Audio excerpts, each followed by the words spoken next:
안녕하세요. 현수의 재테크입니다. 투자를 하다 보면 누구나 행복 회로를 돌리게 됩니다. 내가 산 주식은 무조건 오를 것 같고 내 논리는 완벽해 보입니다. 유튜브를 검색해도 이 주식 대박 난다는 썸네일만 클릭하고 부정적인 뉴스는 공포조장이야 라며 애써 무시하곤 하죠. 이것을 심리학 용어로 확증 편향이라고 합니다. 자신이 믿고 싶은 정보만 받아들이고 반대되는 증거는 배척하는 심리입니다. 지난번에 비관론을 경계하라고 이야기했지만 확증 편향으로 길러진 무지성 낙관론도 실패의 원인입니다. 오늘은 챗GPT나 제미나이 같은 AI를 활용해서 이 확증 편향을 깨부수고 내 투자 전략의 빈틈을 찾아내는 방법을 공유하려고 합니다. 바로 AI를 나의 악마의 변호인으로 고용하는 것입니다. 참고로 악마의 변호인이란 가톨릭 교회에서 성인을 추대할 때 후보자의 자격을 검증하기 위해서 의도적으로 결점을 찾아내고 반대 주장을 펼치도록 임명된 직책입니다. 요즘은 더 건전하고 빈틈없는 결론을 도출하기 위해서 고의로 비판적인 태도를 취하는 사람을 뜻합니다.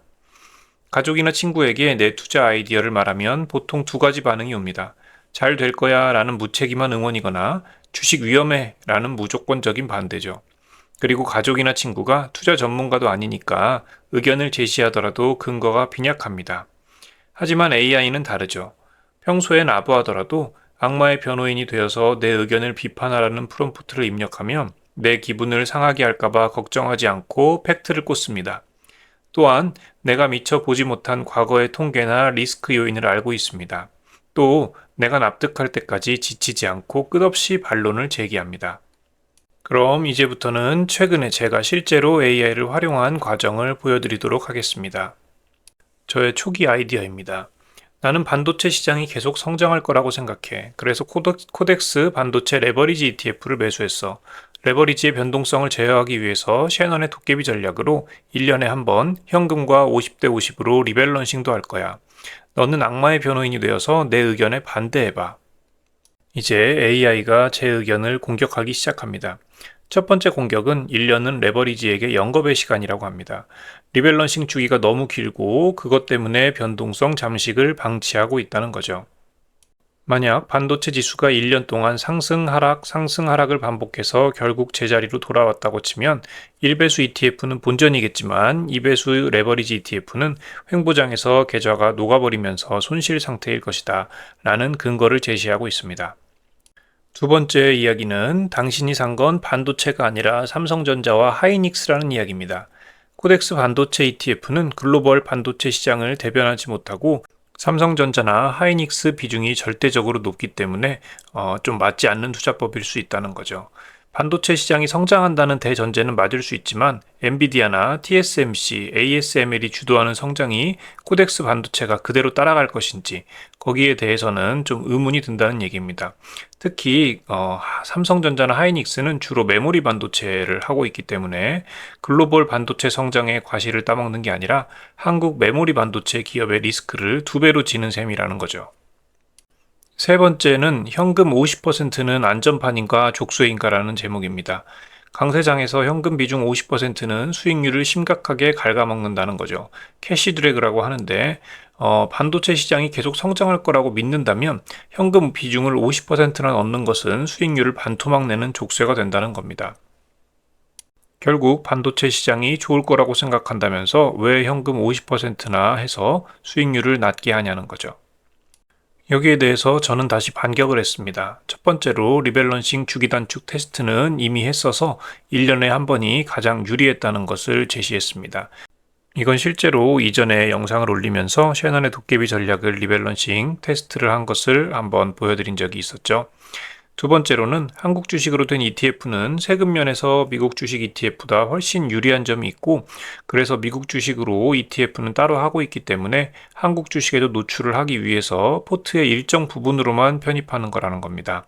그래서 글로벌 반도체 시장의 성과는 성과대로 가고 조금 약했던 한국 시장의 메모리 시장도 일부 가져가겠다라는 거죠.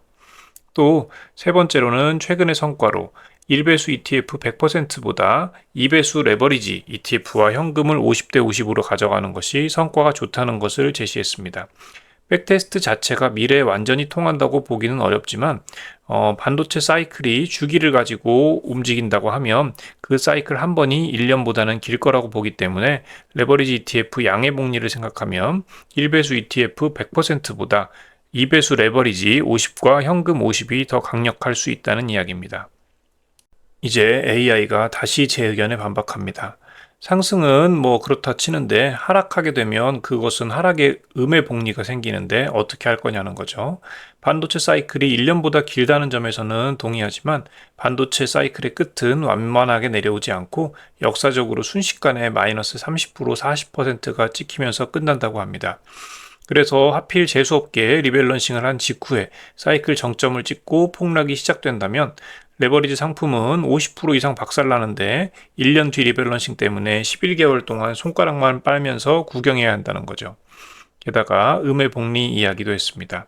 그래서 손절을 없이 간다는 것은 오히려 나중에 회복하기 어려운 손실을 보게 될 수도 있다는 거죠. 2차 반경 이야기는 뭐 똑같습니다. 예전에 반도체에 투자한 게 아니라 메모리에 투자한다는 점, 그리고 그 부분은 이미 알고 있고, 미국 주식장에서 엔비디아 같은 곳에 노출을 높이면서 또 나스닥 100 ETF 등에도 투자하면서 어느 정도 이런 부분들은 해소가 됐다고 봅니다. 그리고 제가 국내 주식이 세금 면에서 해외 주식보다 유리하다고 했는데 이런 경우 파생상품 ETF에서는 배당소득세 15.4%를 내기 때문에 금융소득 종합과세 대상이 될 수 있어서 문제가 될 수 있다. 이런 이야기도 하고 있고 소액 투자자일 때만 유효한 논리일 수 있다고 하는 반격을 했습니다. AI의 의견을 지금까지 들어보고 제가 내린 결론은 GPU나 메모리 반도체가 둘 다 꼭 필요한 부품이고 삼성전자나 하이닉스는 메모리 반도체에서 세계 최고의 기업이니까 AI 관련 기업에 투자할 때 메모리 반도체에 투자하지 않는 것이 오히려 전략에 빈틈이 생긴다고 생각했습니다. 그래서 메모리에 투자하는 것이 맞으니까 그리고 다른 반도체에 대해서는 미국 주식 계좌에서 투자하고 있으니까 굳이 반박할 필요가 없었죠.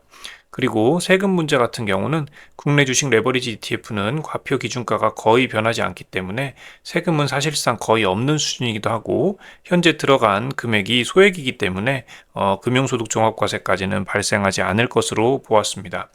하지만 AI가 첫 번째 지정한 부분에서는 조금 고민이 필요한 부분이 있었죠. 하필 재수없게 메모리 반도체 사이클이 끝나는 시기가 제 리밸런싱 시기와 겹쳐서 리밸런싱 직후에 큰 하락을 맞으면 어떻게 할 거냐는 거죠. 그래서 1년 리밸런싱은 예전에 결과가 좋았기 때문에 그대로 유지하고 고점 대비 특정 퍼센트 이상 하락할 때마다 즉시 추가 리밸런싱 하는 로직을 추가해서 이걸 백테스트를 한번 돌려봤습니다. 코덱스 반도체 레버리지 ETF는 상장 기간이 짧아서 코덱스 반도체 ETF의 일간 수익률에 곱하기 2를 해서 사용했고 연간 1회, 이때는 매년 12월 첫 거래일을 리밸런싱 하는 것으로 했습니다.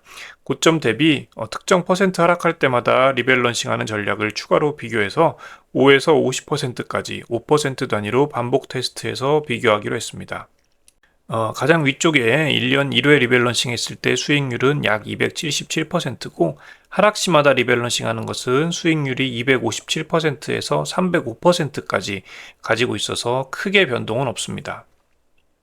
이렇게 차트로 비교해봐도 그렇죠. 1년에 한 번 리밸런싱 하는 것과 5%, 10%부터 50%까지 리밸런싱의 트리거를 놓고 특정 퍼센트에서 밴드 리밸런싱을 하는 것을 비교했을 때는 적어도 전반적으로 250에서 300% 사이를 왔다 갔다 하는 것을 볼 수 있었습니다.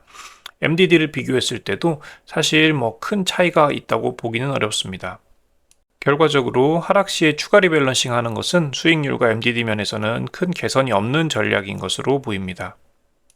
자, 만약에 여러분도 투자 아이디어가 떠올랐다면 매수 버튼을 누르기 전에 AI에게 이런 프롬프트들을 입력해서 활용해 볼 수 있겠습니다. 나는 특정 기업이나 특정 ETF가 어떠어떠한 이유로 상승할 거라고 생각하는데 네가 공매도 세력이 돼가지고 내 논리의 허점을 찾고 리스크 3가지를 한번 제시해봐라. 또 이번에는 내가 어떤 투자 전략을 세웠는데 3년이 지난 뒤에 나는 완전히 실패했다. 만약에 내가 어떤 점을 간과했기 때문에 어떤 요소를 미처 파악하지 못했기 때문에 이런 실패가 나타났을지 실패 시나리오를 한번 상상해서 써달라는 프롬프트도 있습니다. 또 투자의 대가에 빙의해서 멘토링을 해달라는 내용도 있죠. 워렌 버핏이나 피터 린치, 레이 달리오의 페르소나가 되어서 내가 투자하려는 특정 종목의 재무제표와 사업 모델을 보고 네가 그 대가라면 매수할지 매도할지 이유와 함께 조언해달라고도 해볼 수 있겠죠. 아까 앞에서 소개했던 악마의 변호인과 비슷한 내용의 반대 데이터를 찾고 팩트를 체크하는 내용의 프롬프트입니다. 나는 특정 섹터, 특정 종목을 긍정적으로 보고 있어. 하지만 내 생각과 반대되는, 그러니까 업황 둔화나 이 종목의 리스크를 지적하는 최근 6개월 내의 주요 보고서나 데이터가 있다면 요약해서 알려줘. 이런 식으로 AI와 토론하면서 투자 아이디어를 점검하고 개선해 보는 것이 좋겠습니다. 그래서 충분한 확신이 든 다음에 실제 투자를 하는 게 좋겠죠. 투자의 대가 찰리 먼거는 자신의 의견을 반박할 수 없다면 그 의견을 가질 자격도 없다고 말했다고 합니다. 우리는 본능적으로 듣기 좋은 말만 찾습니다. 하지만 내 계좌를 지켜주는 건 달콤한 낙관론이 아니라 뼈아픈 비관론일 수 있습니다. 그리고 AI가 그 비관론을 제공해주는 훌륭한 파트너일 수 있죠. 지금 여러분의 투자 논리를 AI 심판대에 올려보시고 살아남는 논리만에 투자하는 것이 좋겠습니다. 그렇게 살아남는 논리가 결국 수익을 가져다 줄 테니까요.